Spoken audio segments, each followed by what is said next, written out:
What would you do if the person you trusted most was slowly poisoning you and everyone thought you were the crazy one? That's what happened to me. My husband spent 6 months feeding me arsenic, made me believe I was losing my mind, planted evidence to make it look like I was suicidal. By the time I collapsed at my baby shower, 7 months pregnant, he'd almost won. This is the true story of how I survived attempted murder, proved my sanity, and got justice. Before we start, hit like if you trust your gut instincts, comment what shocked you most, and subscribe. Your intuition brought you here for a reason. This story gets darker. Stay with me. 6 months ago, I sat in a courtroom and watched my husband get sentenced to 18 years in prison for trying to murder me and our unborn daughter with rat poison in my prenatal vitamins. My name is Harper Mitchell. I'm 28 years old. I live in a small apartment in Hartford, Connecticut with my 1-year-old daughter, Lily. And I need to tell you this story because right now, somewhere, someone watching this is living my nightmare. Someone is being told they're crazy when their instincts are screaming danger. Someone is taking pills their partner gives them without question, believing that trust equals love. I did that. I trusted completely. I ignored every warning sign. I let the man I married convince me that my own mind was betraying me, and I almost died because of it. But here's what the jury never heard. Here's the part that still keeps me awake at 3 in the morning, staring at the ceiling while Lily sleeps peacefully in her crib. Here's the truth that makes my hands shake when I think about it. I actually helped him do it, without even knowing. I made it easy for him to poison me. I thanked him for caring about my health. I swallowed those pills with a smile. Let me take you back to where this really started. 14 months ago, before the poisoning, before the betrayal, before I learned that the man I married, the man I'd chosen to build a life with, was capable of erasing me for money. It was a Tuesday morning in March, early spring, the kind of morning where winter is finally loosening its grip and you can smell possibility in the air. I remember because I just landed a huge client for my graphic design business, a tech startup that wanted a complete rebrand, $50,000 contract, the biggest of my career. I was in our kitchen in suburban Hartford, a beautiful kitchen with granite countertops and stainless steel appliances, the kind of kitchen you see in home magazines. We'd renovated it the year before, spent $30,000 making it perfect. Grant had insisted on the best of everything. I was making coffee, still in my pajamas, when I decided to take the pregnancy test. We'd been trying, sort of, not aggressively, but not preventing either. That casual approach couples take when they're not quite ready but not opposed. 2 pink lines appeared almost instantly. I was pregnant. Grant and I had been married for 3 years, together for 5. We'd met at a networking event. He was charming, successful. He drove a BMW and wore expensive suits and knew all the right things to say. He made me feel special, chosen, like I was the most fascinating woman in the world. We talked about kids. Sure, someday, when the time was right, when his real estate business was more stable, when we'd saved more money. When. But there I stood, holding a positive test, and my first feeling was pure, overwhelming joy. A baby, our baby. The next chapter of our story, I called him immediately. He was at the office, downtown Hartford, the commercial real estate firm he'd started 3 years ago. "Harper, that's amazing," he said when I told him. His voice sounded strange, flat, like I just told him about a dentist appointment. Not that we were having a child, but I told myself he was just shocked, surprised, processing. Men handle these things differently than women, right? They need time to adjust. "Are you happy?" I asked, suddenly uncertain. "Of course," he said quickly. "This is great news. I'm at work. Can we talk about this tonight?" "Sure." "Of course." He came home that night with flowers, red roses, 2 dozen of them. Took me to Carbone's, our favorite Italian restaurant, the place where he'd proposed 2 years earlier. He ordered champagne, then remembered and switched to sparkling water for me. He took my hand across the table. His hand was warm, his smile perfect. "This is incredible. Harper, we're going to be parents." I squeezed his fingers. "I'm scared. Excited, but scared. We'll figure it out together. That's what marriage is. After dinner, he pulled out his phone. Let me take a photo. For Instagram, we posed, foreheads together, my hand on my still flat stomach. He posted it with the caption, adding a +1 to Team Mitchell. Hashtag blessed, hashtag dadtobe, hashtag grateful. 300 likes appeared within an hour. Comments flooded in. Congratulations. You two are goals. Best parents ever. Everyone said we were perfect. The ideal couple. Beautiful home. Successful careers. Now a baby on the way. Living the dream. What they didn't see was Grant's face when he thought I wasn't looking. The way he stared at his phone during dinner. Jaw clenched. Fingers tight around his fork.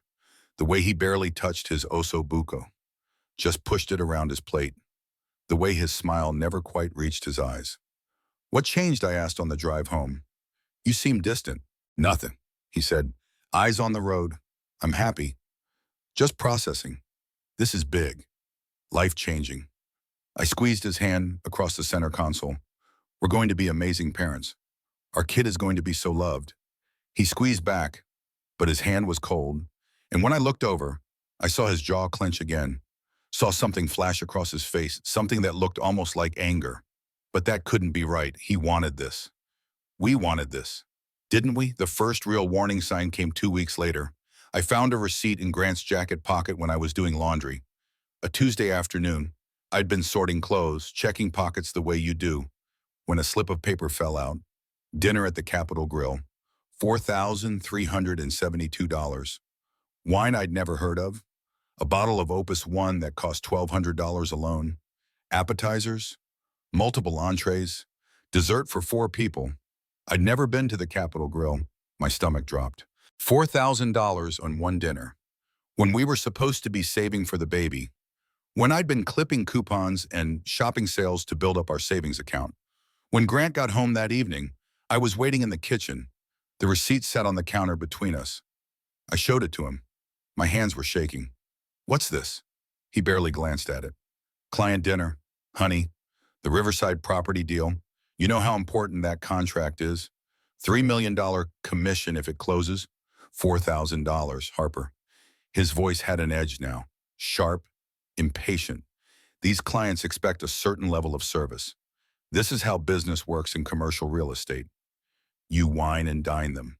Make them feel important. That's how deals get done. I wasn't there. He sighed, long and exasperated, like I was being difficult. The pregnancy brain thing is real. We talked about this dinner. Remember last Tuesday? You said you were too tired to come. You had that deadline for the Bennett graphics project.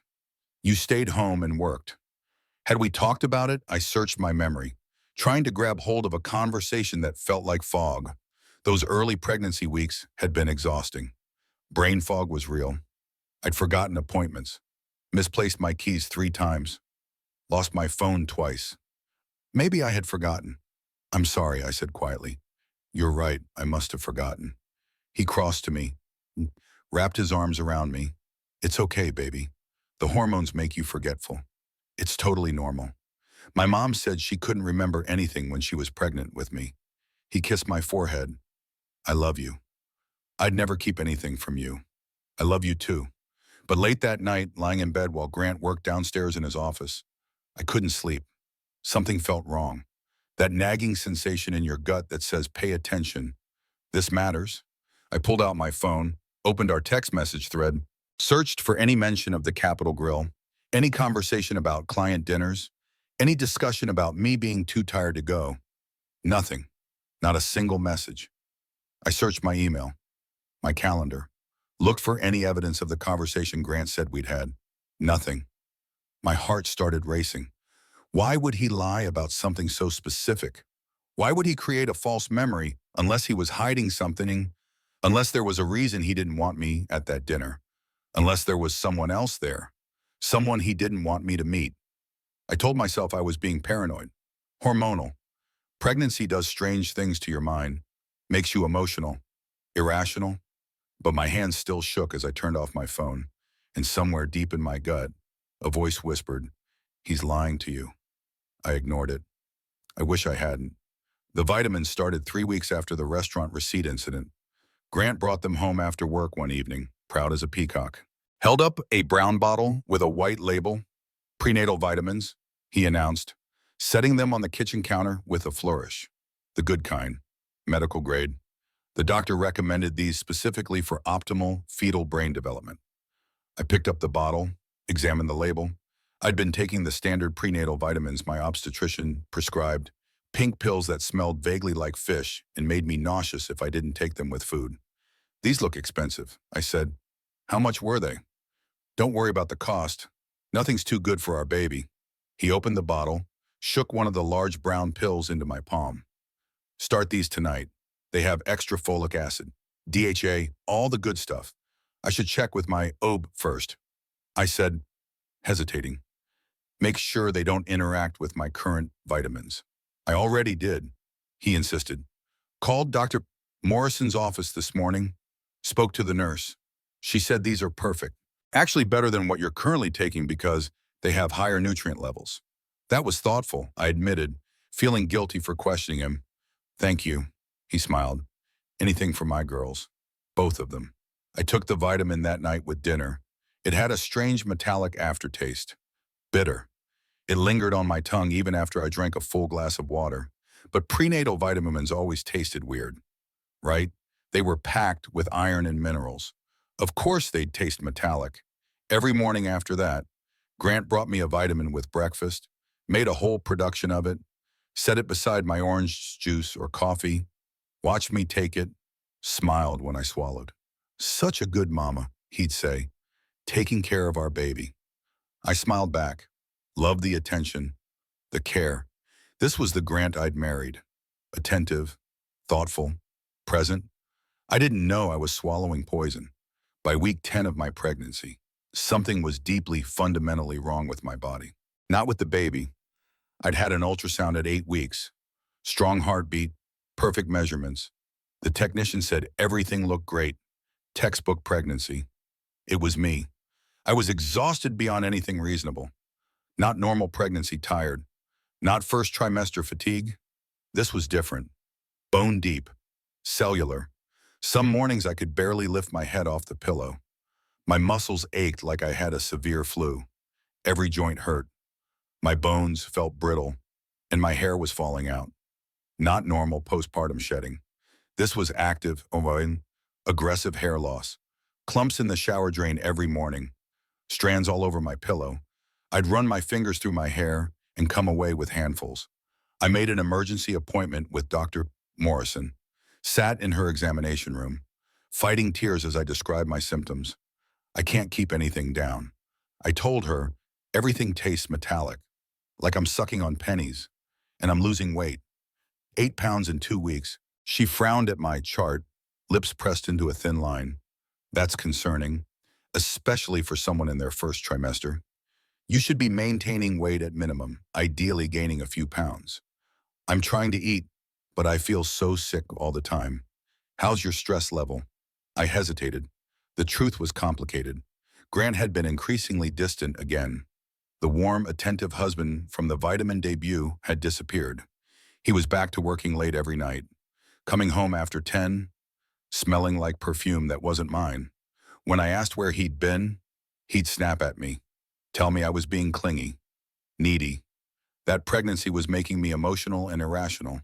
Fine, I lied to Dr. Morrison. Just normal pregnancy anxiety. She nodded, made notes in my file. I'm going to prescribe anti-nausea medication. Zofran, take it twice a day, and I want you eating small meals every 2 hours. Protein, complex carbs. Keep your blood sugar stable. Drink at least 8 glasses of water daily. What about the hair loss? That can be hormonal, stress-related. Let's see if managing the nausea helps. If it doesn't improve in 2 weeks, we'll run more tests. Check your thyroid levels. I left with prescriptions and instructions, took the Zofran religiously, forced myself to eat crackers and cheese every 2 hours, drank water until I felt waterlogged. Nothing helped. The nausea intensified. The metallic taste became constant, coating my mouth no matter how often I brushed my teeth. My gums bled when I flossed. My hands trembled when I tried to work on client projects. Grant's response? You're fine, Harper. Stop Googling symptoms. You're working yourself up. Every pregnant woman feels like this. But Jenna, my best friend since college, was also pregnant, due 2 months before me, and she wasn't experiencing anything like this. It's rough, she admitted when I called her, desperate for validation. But Harper, you sound really sick. Have you considered getting a second opinion? Grant says I'm being dramatic. Jenna was quiet for a moment. Harper, I love you. So I'm going to say this carefully. Grant's opinion on your medical symptoms is irrelevant. You know your body. If something feels wrong, trust that. But what if I'm just being hormonal? What if you're not? What if something's actually wrong and you're ignoring it because someone told you to? Her words sat heavy in my chest. The money disappeared next, 3 weeks after my OB appointment. I logged into our joint checking account one afternoon, needing to pay the water bill, and nearly dropped my phone. $8,300. Gone. Transferred out the previous day. My hands shook as I called Grant. He answered on the fourth ring, voice irritated. What? Harper. Where did $8,000 go? Our checking account. It's almost empty. He was quiet for a beat too long. I could hear him thinking. Calculating, business expense. I had to cover payroll. James didn't submit his invoices on time, and the business account was short. James was Grant's office manager. Had been with the company since Grant started it, from our personal account. Harper, I'll move it back. It's temporary. Why are you checking our accounts anyway? Don't you trust me? There it was again. That word weaponized. Trust. The thing I was supposed to give freely, without question, without evidence. I trust you, I said quietly, hating how small my voice sounded. I just was surprised to see such a large transfer. Well, stop being surprised by every little thing. You're pregnant, not helpless. I'm handling our finances. You handle growing our baby. That's the deal. I don't remember agreeing to a deal. Harper, his voice went cold. Are you really going to do this? Start a fight over money when I'm out here working 60-hour weeks to support us, to make sure we can afford this baby? I'm not trying to start a fight. Then stop. Questioning. Everything? It's exhausting. He hung up. I sat in our home office, staring at the computer screen. $8,000. Just gone. And I was supposed to accept it without question. Supposed to trust that he'd move it back. Supposed to believe this was normal. But nothing about this felt normal.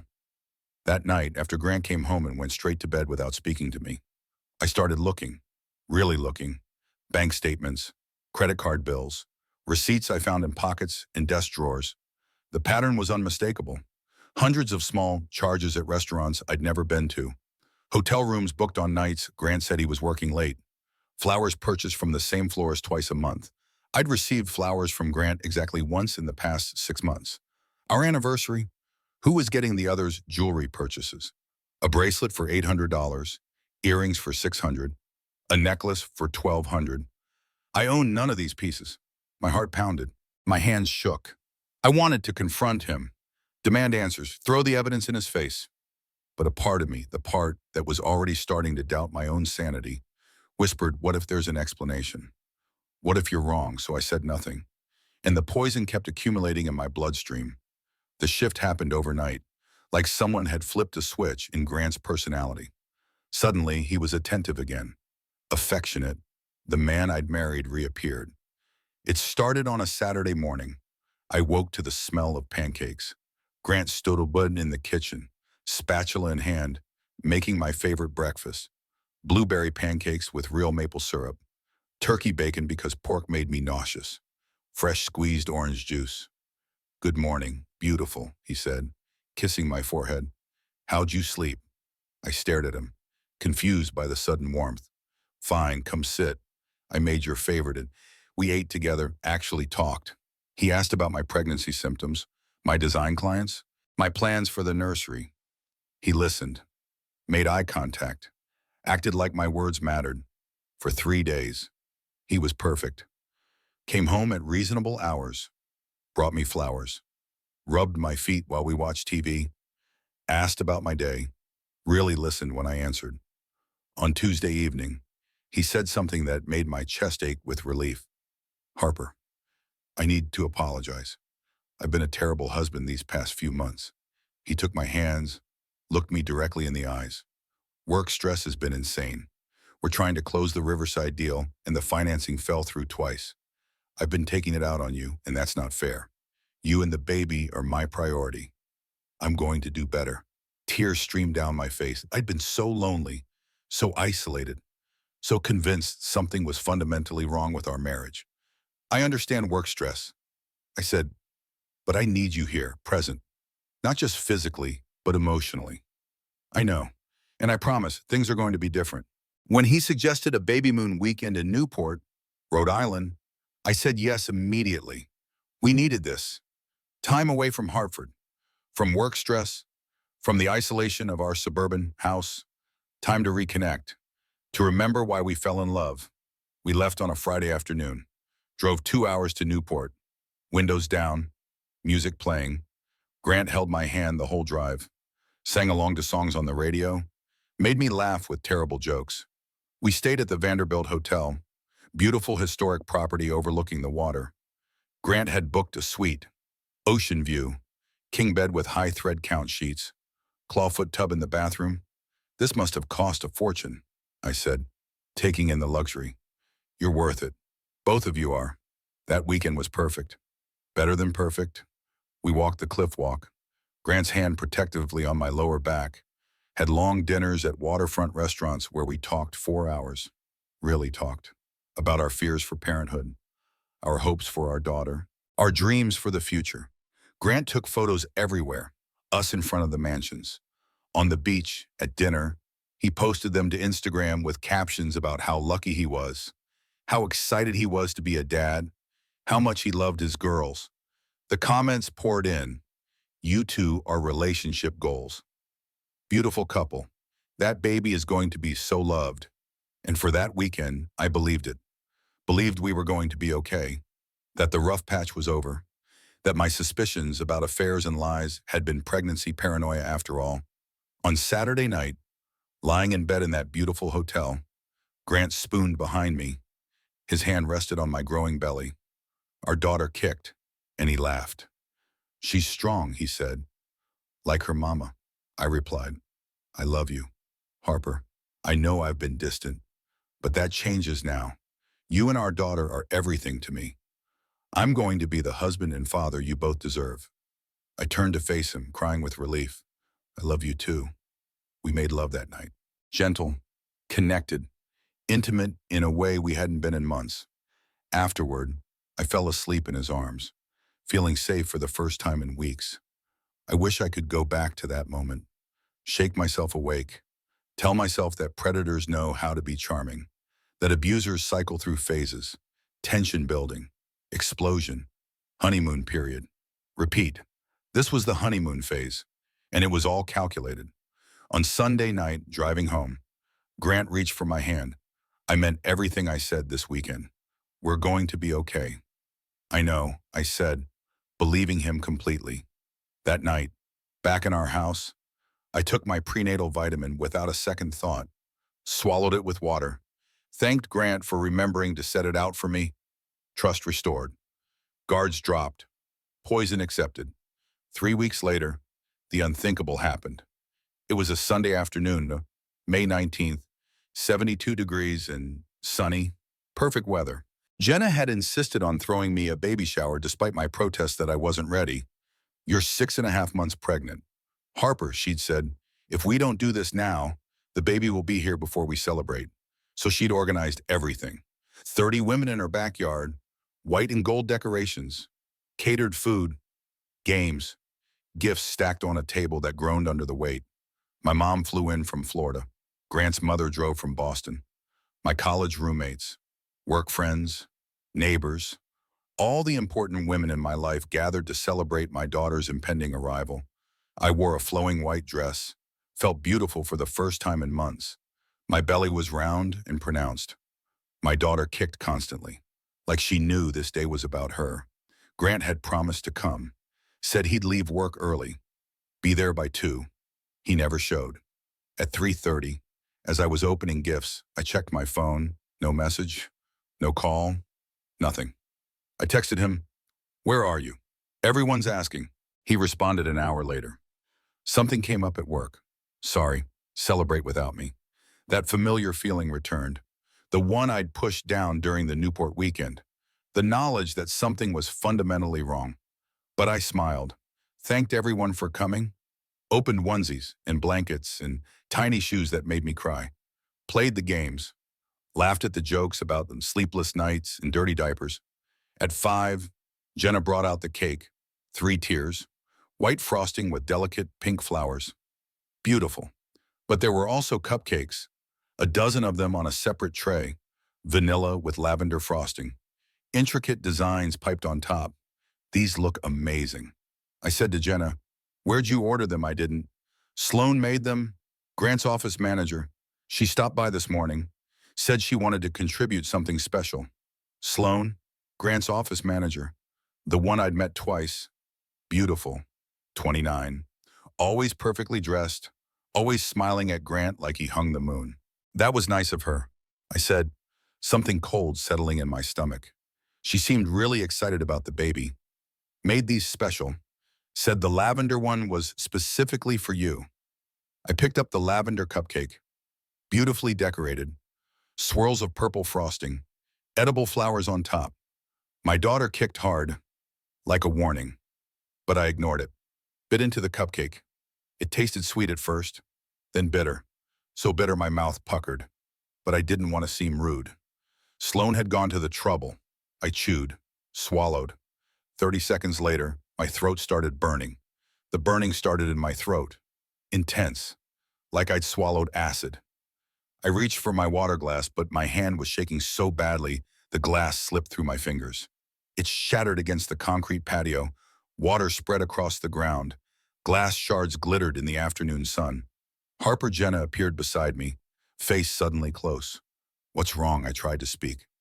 No words came. Just a strangled, choking sound. My vision blurred at the edges. The world tilted sideways like someone had knocked it off its axis. The baby. Something was wrong with the baby. She'd stopped kicking. The constant flutter of movement in my belly had gone silent and still. "Call 911. Someone screamed. I think she's having a seizure." But I wasn't seizing. I was being poisoned. Again. Worse this time. So much worse. My legs gave out. I fell hard onto the patio. Pain exploded through my knees, but it felt distant, unimportant. Everything hurt. Everything burned. "Harper, stay with me." Jenna was crying, her hands on my face. "The ambulance is coming. Just hold on." But I was slipping away, falling into darkness that reached up to claim me. I could hear voices, but they sounded underwater. Distant, fading. My last conscious thought was Grant did this. Then everything went black. I don't remember the ambulance ride. Don't remember arriving at Hartford Medical Center. My first clear memory is Dr. Edwin Cross standing over me in the emergency room. Silver hair, sharp blue eyes, white coat. His voice was calm but urgent as he fired orders at nurses. "Get me a full tox screen immediately. Metabolic panel, liver enzymes, kidney function, and get obstetrics down here now. This baby's in distress." Tox screen. That word again. The same word from months ago when I'd gone to my OB complaining of nausea. But this time, the test would show something undeniable. An IV appeared in my arm. Cold liquid flooded my veins. Medicine, more poison. I couldn't tell the difference anymore. "Mrs. Mitchell, can you hear me?" "Doctor." Cross leaned close. "You're at Hartford Medical Center. You collapsed at your baby shower. Your daughter's heart rate is elevated but stable. Can you tell me what you ate, cupcake?" I whispered. My voice was raw, shredded, lavender frosting. He nodded sharply to a nurse. "Contact Detective Ford. Tell her we have a suspected poisoning case. Deliberate exposure. High levels. The baby?" I managed. "Please. We're monitoring her closely. You got here fast. That gives us the best chance." Grant arrived 20 minutes later. I heard him before I saw him, his voice in the hallway, raised and panicked. "That's my wife. Where is she? Is the baby okay?" He burst through the curtain surrounding my bed. Tears streamed down his face. His hair was disheveled, like he'd been running his hands through it. His tie was loosened. The performance was Oscar-worthy. "Harper, Oh God, Harper. He rushed to my bedside, grabbing my hand. What happened? Are you okay? Is our daughter okay? Daughter. Cross stepped between us, gentle but firm. Mr. Mitchell, I need you to step back. We're running tests. Tests for what? What's wrong with her? Your wife has been poisoned. Arsenic. High levels indicating deliberate exposure. Grant's face transformed. Shock, horror, disbelief. Every emotion perfectly calibrated. Poisoned, and how? Who would do that? That's what we're trying to determine, Dr. Cross said, watching Grant carefully. Did your wife ingest anything unusual today? Take any medications, just her prenatal vitamins. The ones I give her every morning? He looked at me, eyes wide.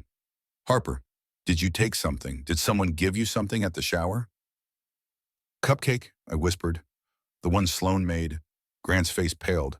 But that's impossible. Sloan would never. She's been so supportive. She loves you, loves me.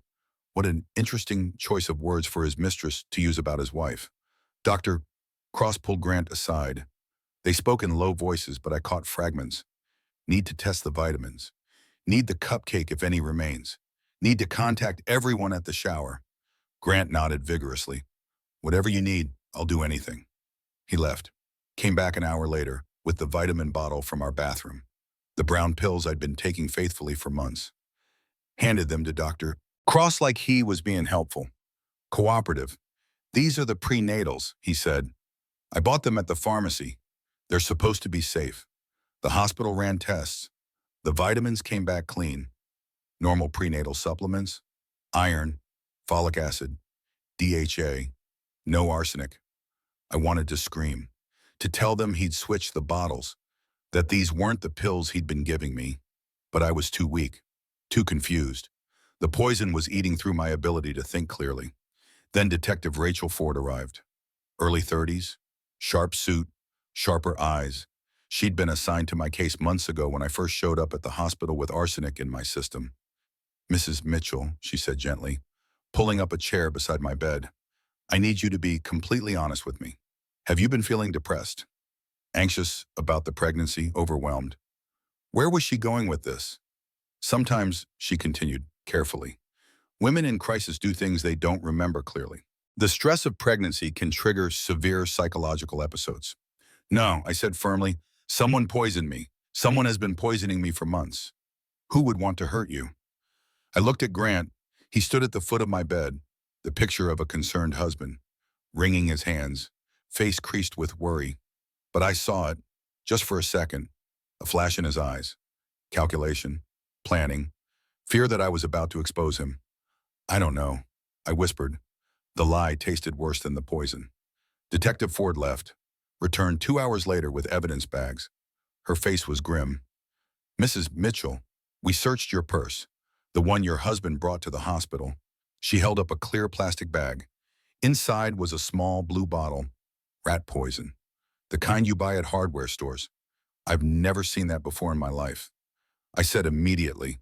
Her expression shifted, sympathetic but skeptical. Your fingerprints are on it, Harper. And according to your husband, he found this hidden in your art supply closet 2 days ago. He didn't think anything of it at the time. Thought maybe you were dealing with mice in your studio. The garage. I'd been in the garage last week, looking for packing materials for a client shipment. The rat poison had been on a shelf. I'd moved it aside to reach a box behind it. My fingerprints. On the bottle. Perfect evidence. Grant stepped forward. His voice broke beautifully. Detective. I found that bottle and I was concerned. Harper's been so stressed. The therapy appointments, the mood swings. I thought maybe the pregnancy was affecting her mental state. But I never imagined. He covered his face with his hands. Oh God, do you think she tried to hurt herself? Hurt our baby? No, I struggled to sit up. Monitors beeped frantically. No, I would never. He's lying. He's been poisoning me. Check the vitamins he actually gave me. Not the bottle he brought here. Those aren't the same pills. Detective Ford exchanged a look with Dr. Cross.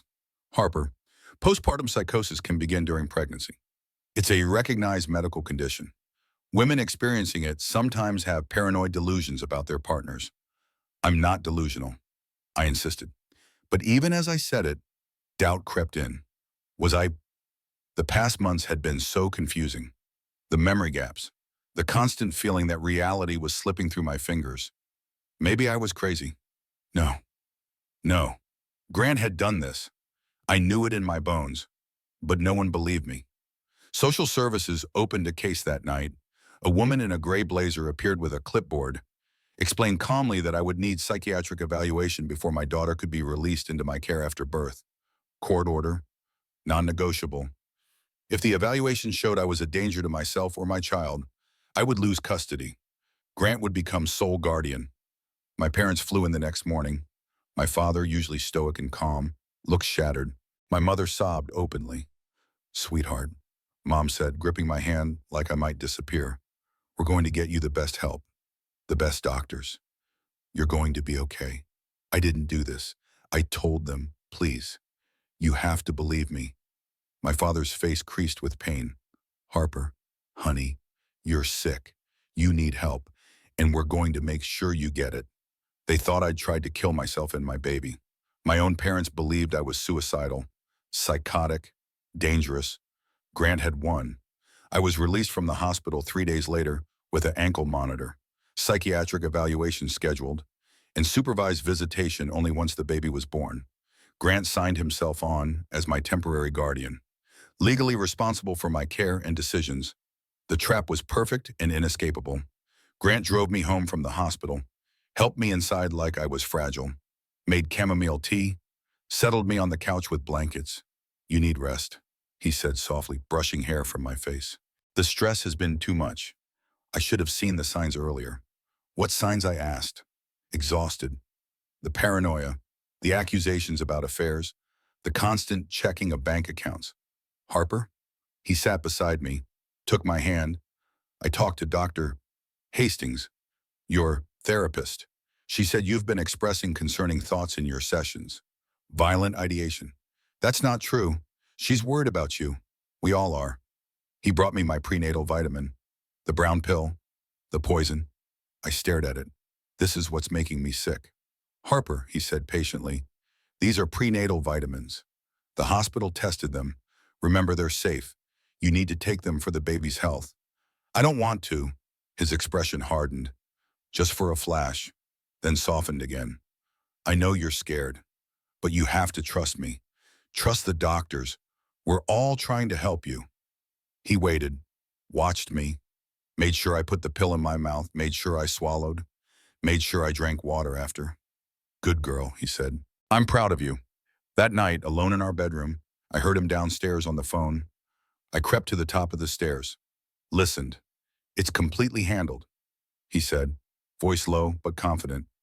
"Everyone thinks she did it to herself. The psychiatric evaluation will show she's unstable. There's no risk to us now." Pause. "A few more weeks. The baby needs to be born first. Then we can move forward with everything we discussed. Yes, the life insurance is active. Double indemnity if she dies during childbirth." Another pause. Laughter. "I love you too. Sloan. This will all be worth it. I promise." Sloan, his office manager, his mistress, his co-conspirator. They'd planned this together. All of it. I pressed my face against the wall and cried silently. Completely trapped. No escape. No one to believe me. No proof that would stand up against their carefully constructed narrative. The next morning, Grant brought me my vitamin with breakfast. Watched me take it. But I'd learned, practiced.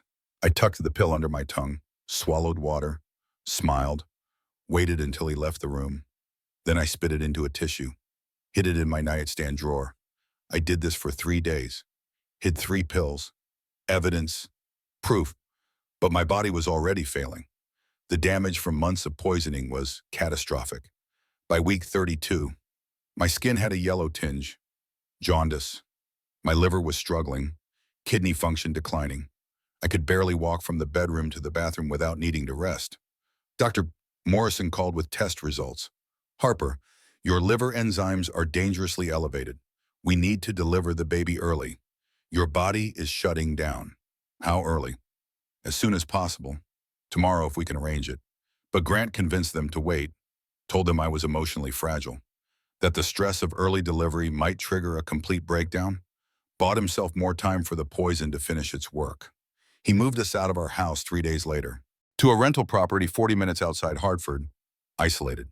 No neighbors, no witnesses. To help you recover, he said. Less stress, fresh air, peace and quiet. What about my clients? My business? I'll handle communications. You just focus on staying calm. On the baby. He took my phone, said the constant notifications were stressing me, gave me an old flip phone with only his number programmed in. For emergencies only. My laptop disappeared. My car keys vanished. I was a prisoner in a remote house with my would-be murderer. And still, every morning, he brought me that pill. Some days I managed to hide it. Other days he watched too closely, made sure I swallowed, checked my mouth after, made me drink 2 full glasses of water. Those days, I felt the metallic taste return within an hour. The burning, the weakness, the darkness creeping in at the edges of my vision. I was dying slowly, and everyone thought I was doing it to myself. Week 33, middle of the night. 3 a.m., I woke to wetness soaking the sheets beneath me. Not sweat, water. Too much water. My water had broken. 7 weeks early. Too early. Way too early. Grant, I shook him awake. My voice was panic. Something's wrong. The baby. He sat up instantly. Too instantly. Like he'd been waiting for this. Expecting it. What is it? My water broke. We need to go to the hospital. Now. He called 911, paced while we waited. When the ambulance arrived, he climbed in with me, held my hand, played the terrified father to be perfectly, but I saw his face when he thought I wasn't looking, saw the satisfaction, the anticipation. He wanted me to die in childbirth, wanted my liver and kidneys to fail during delivery, natural causes, pregnancy complications. No one would question it. The life insurance would pay double, $1.6 million, and he'd be free to marry Sloan, the grieving widower, the tragic single father. At Hartford Medical, they rushed me to labor and delivery. Emergency C-section, the baby's heart rate kept dropping, dangerously low. My blood pressure was through the roof. Doctor, Cross appeared again, like fate kept bringing him back into my life. Harper, he said, gripping my hand, we're going to get your daughter out safely, but I need you to fight. Stay with us. Someone poisoned me, I whispered. Please, before it's too late, test my hair. Long-term exposure. Please believe me. His eyes widened. Then he nodded once. Decisive, yes. I'll run every test we have. They wheeled me into the operating room. Bright lights, cold air, beeping monitors. The anesthesiologist put a mask over my face. Count backward from 10, she said. 10, 9, 8. My daughter. I had to stay alive for my daughter. 7, 6. Grant couldn't win. 5, 4. Please let someone believe me. 3. Darkness. I woke to crying. Not my own. A baby's cry. High-pitched. Insistent. Alive. My daughter. My Lily. She'd survived. You're awake, a voice said. Jenna appeared beside my bed. Tears streaked her face, but she was smiling. Harper, she's okay. Lily is okay. 4 pounds. 3 ounces. Tiny, but perfect. Strong, wow. She's in the NICU, but she's breathing on her own. She's a fighter. Like her mama, I whispered. My throat felt like sandpaper. Exactly like her mama. Jenna squeezed my hand. You did it. You both made it. But I knew the fight wasn't over. Couldn't be over. Not while Grant was still free, still plotting, still waiting for me to die. Where is he? Where's Grant visiting hours? He's been here constantly, playing the devoted dad. Jenna's voice dripped with contempt. Harper, I need to tell you something.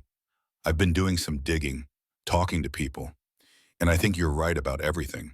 Before she could continue, Grant appeared in the doorway, balloons in one hand, stuffed animals in the other, tears glistening in his eyes. Harper, he breathed. You're awake. Thank God. He crossed to my bed, kissed my forehead. You scared me so badly. But she's perfect. Our Lily is absolutely perfect. I just came from the NICU. She has your nose. Jenna stood abruptly. I need to make a call, she said pointedly. I'll be right outside if you need me. Harper. She left. Grant settled into the chair beside my bed, took my hand. We're a family now, he said softly. Everything's different. Everything's better. I'm going to be the husband and father you both deserve. For one brief, insane moment, I wanted to believe him. Wanted to believe that fatherhood would transform him, that seeing his daughter would make him incapable of murder. But then I remembered. The phone call, the life insurance, the months of poison. Men like Grant don't change. They just get better at pretending. Visiting hours ended. My parents left. Jenna left reluctantly, promising to return first thing in the morning. Grant left last, squeezing my hand one more time. You rest, he said. I'll take care of everything. That's what I was afraid of. 30 minutes after he left, Dr. Brooke Hastings appeared into my doorway. My therapist, the one person who'd actually listened to my concerns about Grant. Harper, she said quietly, glancing down the hallway before entering. We need to talk. I don't have much time before security makes me leave. She closed the door, pulled out a folder. I've been reviewing all our sessions. She began. Your symptoms, your timeline, everything you told me about Grant's behavior. Harper, I've seen this pattern before. In domestic violence cases involving coercive control. I started crying. So I'm not crazy. You're not crazy. You're being systematically abused, and I believe poisoned. She'd done something extraordinary, something that probably violated professional protocols. She'd contacted the hospital's toxicology department, requested additional testing on my hair samples. Hair shows exposure history, she explained. If someone's been poisoning you for months, it will show up in the growth pattern. Arsenic deposits in hair follicles, creates a timeline. Did they test it? Results came back this morning. She opened the folder, showed me a chart with colored bars. High arsenic levels starting approximately 6 months ago, escalating over time. This wasn't a single exposure. Harper, this was prolonged, deliberate poisoning. The timeline matched perfectly. 6 months ago was when Grant had started giving me the prenatal vitamins. I have proof, I whispered. You have proof of poisoning. But we need proof that Grant did it. That's where it gets complicated. Detective Ford returned that afternoon. Her entire demeanor was different. Gone was the skeptical expression, the gentle condescension. Mrs. Mitchell, she said, sitting beside my bed, I owe you an apology. The hair analysis shows prolonged arsenic exposure over 6 months. This wasn't self-inflicted. Someone was poisoning you deliberately and systematically. Grant, I said, it was always Grant. We're reopening the investigation, but I need your help. His lawyer will argue you're mentally unstable, that these are paranoid accusations. We need concrete evidence. I told her everything. The vitamins he gave me daily. The 3 pills I'd hidden in my nightstand. The phone call I'd overheard about life insurance and moving forward after the baby was born. We're subpoenaing his phone records, financial records, but these things take time. And right now, legally, he has custody of your daughter. The words hit like a physical blow. What? The court order from last week. You were deemed temporarily unfit due to mental health concerns. He's Lily's legal guardian until the psychiatric evaluation clears you. When is that evaluation not scheduled yet? Could be weeks. My daughter was in the NICU, vulnerable, tiny, and legally in the custody of the man who tried to kill both of us. We have to move fast, Detective Ford said, before he realizes we're investigating him again. That's when Tom Richardson appeared, Grant's business partner, the man who'd helped build the commercial real estate firm, the man who knew where all the bodies were buried.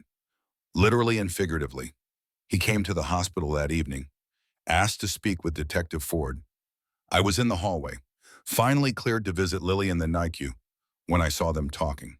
Saw Tom's face, guilty, terrified, relieved. He knew something big.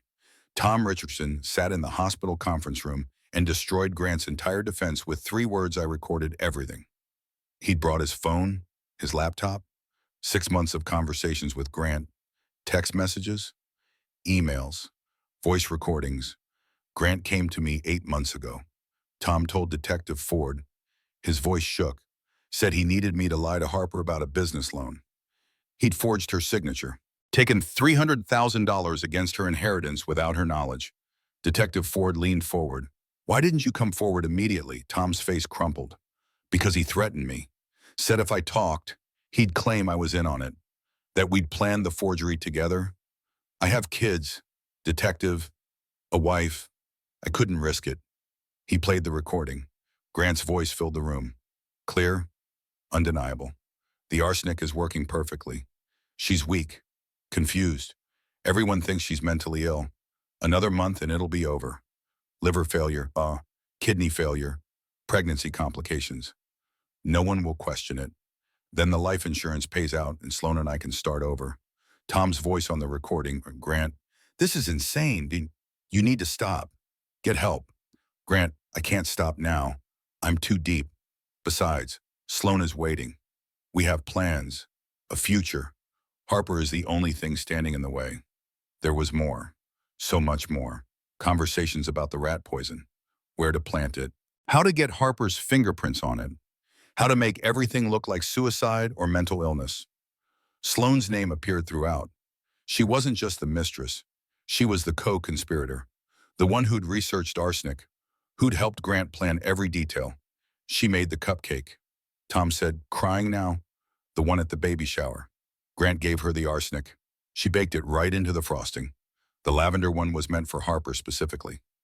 Concentrated dose. Supposed to cause complete organ failure within 48 hours. But I'd only eaten half. And I'd gotten to the hospital fast. Gotten treatment. We'd survived. Within 2 hours, police arrested Grant at the hospital. He was in the NICU, holding Lily, when they came for him. I watched through the window as they read him his rights. Handcuffed him. His face transformed. Shock. Rage. Then that cold calculation I'd seen so many times before. You can't prove anything, he said. Harper is mentally ill. Everyone knows it. This is a witch hunt. But Detective Ford held up her phone. The recording playing. Grant's own voice condemning him. His face went white. They arrested Sloan at her apartment 2 hours later. Found arsenic in her kitchen. More rat poison. A journal documenting the entire plan. She'd kept notes, like a murder scrapbook. Detailed entries about dosages, timing, Harper's symptoms, Grant's strategies for gaslighting. Week 1 added arsenic to Harper's vitamins. She didn't notice. Grant says she trusts him completely. This will be easy. Week 8. Harper is getting weaker, complaining of nausea. Her doctor thinks it's pregnancy. Perfect. Week 16. Increased dosage. She's so sick now, barely eating. Grant pretends to be concerned. He's very good at pretending. Week 24. Final phase begins soon. The baby shower. Public. Tragic. No one will suspect. The journal was 100 pages of premeditated murder. Sloan broke during interrogation. Agreed to wear a wire. Called Grant from the police station. Grant, she said, voice shaking. They're asking questions.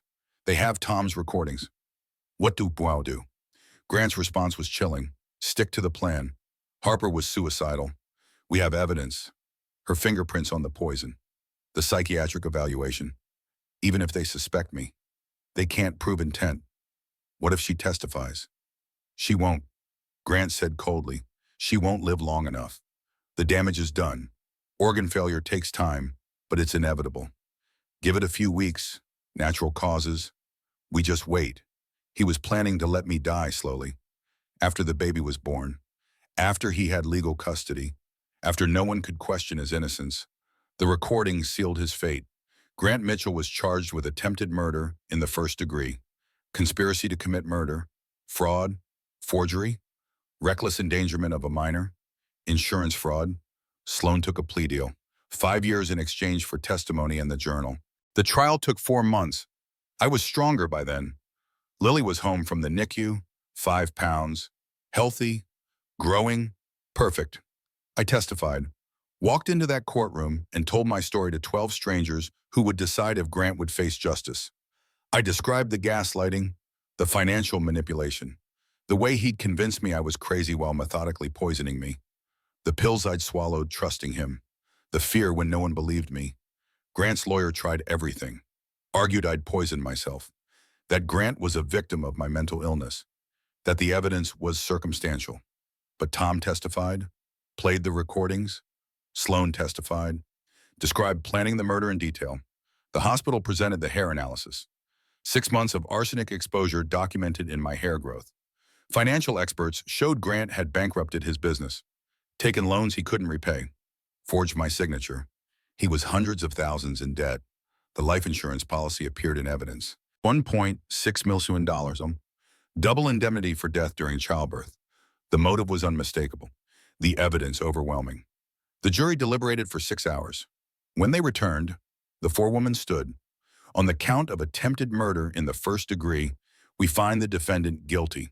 On all 11 counts, guilty. Grant showed no emotion, just stared straight ahead. Even in defeat, he couldn't accept reality. The judge sentenced him to 18 years for attempted murder. Additional sentences for the other charges to run consecutively. 23 years total, eligible for parole in 15. He'd be 55 when he got out, his business gone, his reputation destroyed, his youth spent in prison. Sloan got 5 years. She'd be 34 when released. When it was over, I walked out of that courthouse with Lily in my arms, Jenna beside me, my parents behind me, Dr. Hastings, Detective Ford, Dr. Cross, Tom Richardson, the people who'd believed me, who'd fought for me, who'd saved our lives. The media swarmed. Everyone wanted the story. The pregnant woman poisoned by her husband, the dramatic trial, the justice served. I gave one statement: trust your instincts. If something feels wrong, it probably is. Don't let anyone convince you that you're crazy for protecting yourself. Document everything. Tell someone, get help. Your life might depend on it. Then I went home, not to the house I'd shared with Grant. That place was too full of ghosts, too contaminated with his poison. I moved into a small apartment with Lily. 2 bedrooms, safe neighborhood, fresh start. 6 months after the trial. I'm learning what survival actually means. People think justice is the end of the story. Bad guy goes to jail. Victim is free. Everyone lives happily ever after. Roll credits, but recovery isn't linear. Trauma doesn't disappear with a guilty verdict. I have PTSD, diagnosed officially 3 months ago. Nightmares about pills and metallic tastes and Grant's cold eyes watching me swallow poison. Some nights I wake up screaming, convinced someone's in the apartment, that he's escaped, that he's come to finish what he started. Therapy helps. Dr. Hastings sees me twice a week. We're working through the gaslighting, the ways Grant systematically destroyed my ability to trust my own reality. That's the thing people don't understand about psychological abuse. It's not just what happened. It's what it did to your brain, your thought patterns, your ability to trust yourself. For months, Grant convinced me I was crazy, forgetful, paranoid, hormonal, unstable, and I believed him.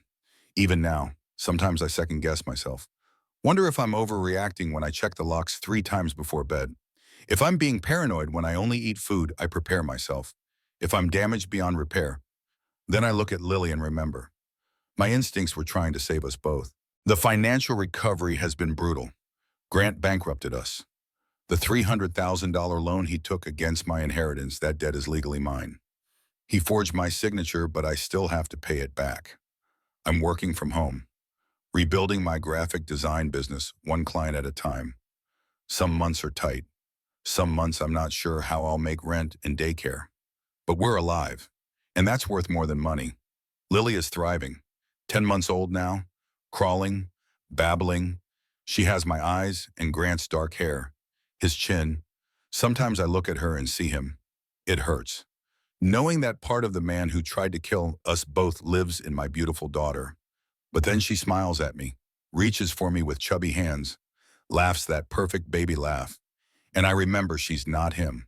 She's herself, innocent, pure, untouched by his poison. Grant writes letters from prison. They're forwarded to my lawyer unopened. I don't read them. Don't need his apologies or explanations or justifications. He made his choice. Now he lives with it. People ask if I'll ever date again, trust again, love again. The answer is I don't know. Right now, I'm focused on healing, on being the mother Lily deserves, on rebuilding the parts of myself that Grant tried to destroy. Maybe someday I'll be ready to risk my heart again. Maybe not. Either way, I'm whole on my own. I started a blog 8 months ago, called it Surviving Poison. At first, it was just for me, a way to process everything, to document my recovery, to make sense of the senseless. But then other women started reading, started commenting, started sharing their own stories. I live this too. Different method, but same pattern. My ex did the exact same thing with my medication. You're helping me see I'm not crazy. Thank you. The stories poured in, hundreds of them. Then thousands, women who'd been gaslit, isolated, made to doubt their own reality. Some had been physically poisoned like me. Others had been poisoned emotionally, financially, or spiritually. All of us had ignored our instincts because someone we loved told us we were wrong. I started doing speaking engagements 6 months ago, domestic violence shelters, college campuses, women's organizations, anywhere people would listen to what I'd learned. My message is simple but urgent. Trust yourself. Your instincts exist for a reason. They're your internal warning system. That feeling in your gut when something's off, that's not anxiety, that's not paranoia, that's your survival instinct trying to protect you. In my talks, I walk through the warning signs I missed or ignored: financial control. Grant managed our money, made me feel guilty for questioning expenses, gaslit me about missing funds, isolation. He slowly cut me off from friends, made me doubt the people who cared about me, moved us to a remote location, gaslighting. He convinced me my memory was faulty, that I was too emotional, too hormonal, too crazy to trust my own perceptions. Escalation. The abuse got worse when I became pregnant, when I was most vulnerable, when leaving would be hardest. These patterns exist in millions of relationships, not always with literal poison, sometimes with words: control, fear, financial abuse, sexual coercion. But the result is the same: women doubting themselves, staying in dangerous situations, sometimes dying because they didn't trust their instincts. After one talk at a university, a young woman approached me, 20, pregnant, terrified. My boyfriend has been acting strange, she said, voice barely above a whisper. Distant, angry. He keeps asking about my life insurance, suggesting I increase the coverage, says it's responsible. But something feels wrong. I looked her directly in the eyes. What does your gut say? She started crying. It says I'm in danger. But everyone tells me I'm being dramatic, that pregnancy hormones make you paranoid. I took her hands. Listen to me, Appa. Your gut is trying to save you. Get somewhere safe tonight. Don't go back to him alone. Document everything. Talk to campus police. Don't wait to see if it gets worse. She hugged me hard. Thank you. No one else believed me. I gave her my number, resources, shelter information. I hope she got out. I hope she's safe. I'll never know for sure. But if my story saved even one life, then everything I went through mattered. Today is Lily's first birthday. We're celebrating quietly. Just me, Lily, Jenna, and my parents. Homemade cake, balloons from the dollar store. Simple joy. No social media posts, no public announcements. We learned that lesson the hard way. Privacy is safety. Lily sits in her high chair, fists buried in chocolate cake. She laughs that perfect baby laugh that makes everything worth it. Chocolate smeared across her face, in her hair, on the tray. My mom takes photos. My dad builds a tower of blocks for Lily to knock down. Jenna makes silly faces that send Lily into fits of giggles.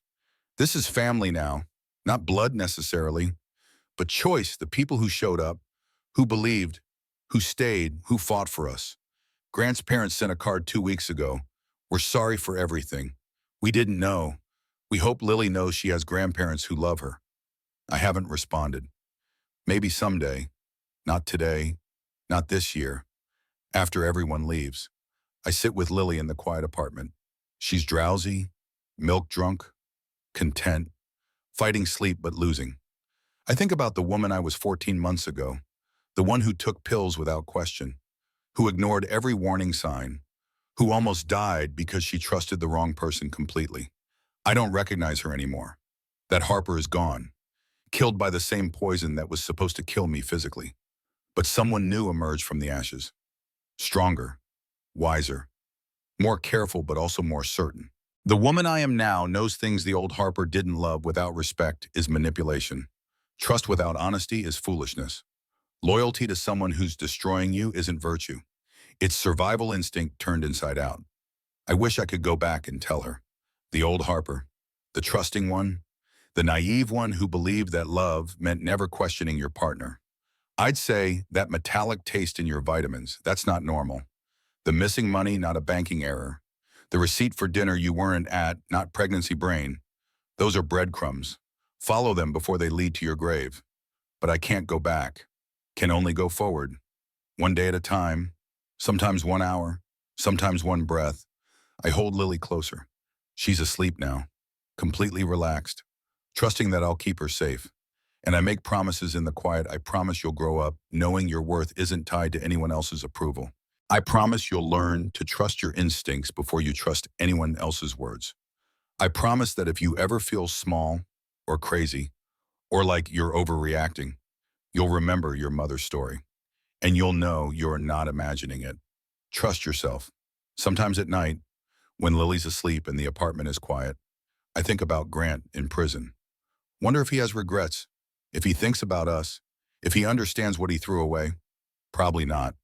Men like him don't think they're wrong. They think they're unlucky, caught, victims of circumstances beyond their control. He'll spend the next decade telling himself a story where he's the good guy who got a bad deal. Let him. I know the truth. So does the legal system. So do the thousands of women reading my blog. Learning from my mistakes, trusting their own instincts before it's too late.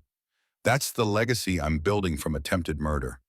Not victimhood, not bitterness, not endless trauma, empowerment, knowledge. Pause. Survival skills passed from survivor to potential victim to survivor again. If you're watching this, or reading this, or hearing this story, and something resonates deep in your gut, please listen to that feeling, that uncomfortable sensation when your partner tracks your phone. Trust it. The way they explain away evidence that doesn't add up. Trust your doubt. How small they make you feel when you ask legitimate questions. Trust your anger. The voice that whispers something is deeply wrong, even when everyone says you're fine. Trust that voice. It's trying to save your life. I almost died because I didn't listen to mine soon enough. Don't make my mistake. Trust yourself first. Question everything else. Document. Tell someone. Get out. Your life might depend on it. And if you need help, resources exist. People who believe you. National Domestic Violence Hotline 1-800-799-7233. Available 24/7. They will believe you. I believe you. You're not crazy. You're not overreacting. You're not too sensitive or too emotional or too dramatic. You're surviving. Just like me. Lily stirs in my arms. Opens those blue eyes. My eyes. Looks at me with absolute trust and love. The trust I should have reserved for myself all along. I kiss her forehead softly. Happy birthday, baby girl. We made it, against all odds, through poison and betrayal and systematic attempts to erase us. We made it. We're safe now. We're free.